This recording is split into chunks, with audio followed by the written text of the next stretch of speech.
నాకు మనసుకు దగ్గర ఉండేది. కార్యకర్తలే అధినేత. ఒక అంజిరెడ్డి తాత, ఒక మంజుల, ఒక తోట చంద్రయ్య నాకు స్ఫూర్తి.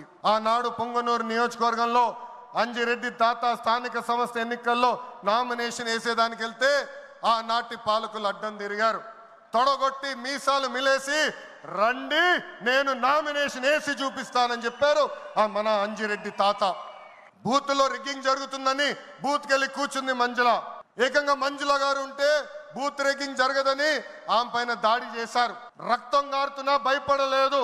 చివరి ఓటు పడే వరకు, ఈవీఎం బాక్స్ కి తాళం వేసే వరకు ఆ బూత్ లో నిలబడింది మన అక్క మంజుల.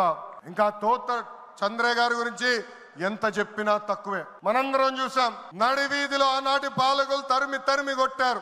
ఏకంగా డివైడర్ పెట్టి కత్తిని గొంతుకు పెట్టారు. ఒక్కసారి వాళ్ళ నాయకుడికి జై చెప్పమంటే జై తెలుగుదేశం, జై చంద్రబాబు నాయుడు అని చెప్పి ప్రాణాలు పోగొట్టుకున్నాడు తోట చంద్రయ్య.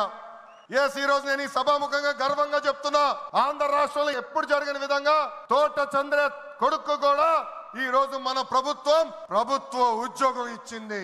అందుకే తెలుగుదేశం పార్టీలో కార్యకర్తలే మన అధినేత.